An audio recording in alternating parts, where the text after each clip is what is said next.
few years ago, I watched someone close to me hit rock bottom. He'd given everything, time, energy, loyalty, to people who simply didn't value it, and it broke him. For a while then I saw him again. He wasn't angry. He wasn't bitter. He was just calm, settled in a way he'd never been before. And he said something that stayed with me. I stopped trying to be everything to everyone. I started protecting what I actually had to give. That is what this video is about. Not becoming cold. Not becoming someone who trusts no one, but becoming someone who knows their own, worth clearly enough that they stop giving it away to people who don't recognize it. 8 shifts, each one grounded in real psychology. Let's get into it. 1. Stop spending yourself on people who drain, not grow there, is a pattern a lot of genuinely generous people fall into. They give and give time, energy, emotional support, and over time they feel hollowed out. Not because they gave too much, but because they gave it indiscriminately. Psychologists call this compassion fatigue. It is real, it is documented, and it has nothing to do with being weak. It is what happens when your generosity has no filter. The shift isn't to become stingy, it is to become intentional. Ask honestly, does this relationship have any flow in both directions? Does this person's presence leave me better or worse? You don't owe unlimited access to anyone who consistently answers those questions badly. Withdrawing energy from consistently one-sided relationships isn't coldness, it is self-preservation. And it is the only way to stay genuinely generous toward the people who deserve it. 2. Use setbacks as information. Not just as pain, every painful experience carries a signal about where you were operating from a place of illusion, about someone's character, about a situation, about your own assumptions. Most people process pain emotionally and move on. Resilient people process it analytically too. They ask, what did this reveal? Where was I not seeing clearly? What would I do differently? Not out of bitterness, but out of updated understanding. This isn't about suppressing grief or skipping the emotional part. Feel it fully. Then, when the dust settles, mine it for what it taught you. People who do this consistently become harder to blindside over time, not because they've closed off, but because their pattern recognition is sharper. 3. Release the compulsion to make everyone understand you. This one is quieter than it looks. The need to be understood. To explain yourself until people get it. To keep making your case is one of the most exhausting things a person can. Here is the honest truth. Some people will misread you no matter how clearly you communicate. Their interpretation says more about their filters than it does about you. Learning to act from your own clarity, without needing external confirmation, is a form of emotional independence that takes real practice.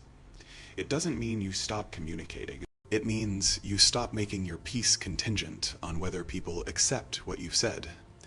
When you are grounded in your own assessment of your choices, the noise around you gets quieter. Not because it stops, but because it stops mattering as much.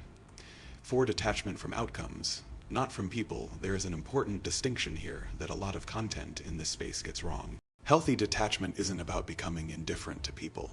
It is about releasing attachment to specific outcomes in relationships. When you need someone to respond a certain way, to choose you, to validate a decision you've made, your well-being becomes hostage to their behavior. That is an incredibly unstable place to live. Detachment means I care about this person, and I am not going to collapse if it doesn't go the way I hoped. It means you can love people without needing them to complete you. That is not coldness. It is actually a much healthier basis for any relationship, because your presence becomes a choice rather than a dependency. 5. Boundaries are communication, not punishment. A boundary is simply a clear statement of what you will and won't accept, and what the natural consequence is if that line is crossed. That is it. It is not a wall.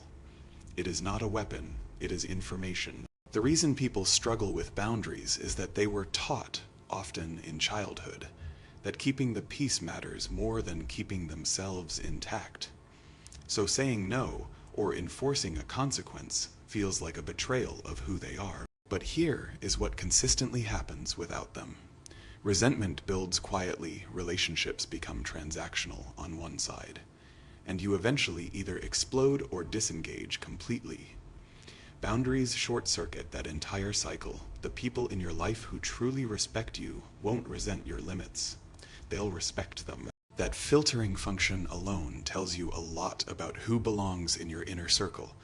6. Silence as composure.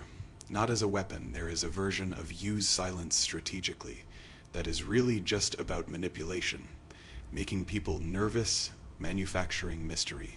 That is not what this is. Real composure under pressure. The ability to not react immediately when provoked, to hold your response until you've actually thought about it, is one of the most genuinely powerful things a person can develop. In a world where everyone reacts instantly, the person who pauses stands out.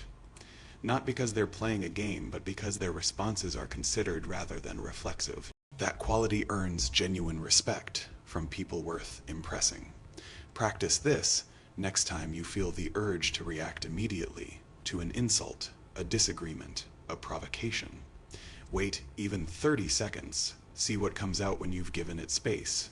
The quality of your engagement changes entirely. 7. Give loyalty to values, not just to people. Blind loyalty, staying loyal out of habit, fear, or identity, is genuinely costly. People change. Relationships shift. Organizations that once deserved your commitment sometimes stop deserving it. But the answer isn't to treat all loyalty as a performance, or to stay perpetually detached from everyone. That is an equally lonely and exhausting way to live. The healthier frame: be loyal to your values first. Stay in relationships and commitments where your values are honored. When they consistently aren't, update accordingly, not out of strategy, but out of self-respect. The people who earn deep, consistent loyalty from you are the ones who've earned it by treating you with consistent respect over time. That is a real thing. Protect it when you find it. 8. What unbreakable actually means. This is the one most people get wrong.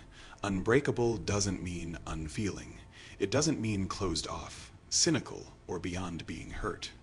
Those things aren't strength, they're damage presenting as strength. Real psychological resilience means I can be hurt, disappointed, betrayed, and none of those things permanently define me or stop me from moving forward. I don't need the world to be fair. I don't need people to behave consistently. I have enough of a foundation inside myself that external turbulence doesn't take me off course for long. That comes from self-knowledge, consistent action toward what matters to you, and genuine relationships, not from isolation or indifference. The goal isn't to be untouchable. The goal is to be unshakable. There is a difference. One closes you off from life. The other lets you live it fully without being at the mercy of every storm. None of these 8 shifts require you to become someone harder or colder. They require you to become someone clearer about your own worth, your limits, and what you are actually willing to put up with. The quietest, most grounded people I've ever known weren't the ones who'd built walls around themselves. They were the ones who knew themselves well enough that they didn't need to. That is what we're building toward. Which of these 8 resonates most with where you are right now? Drop it in the comments. I genuinely read them. Like the video if this was useful, and subscribe for more content like this every week. See you in the next one.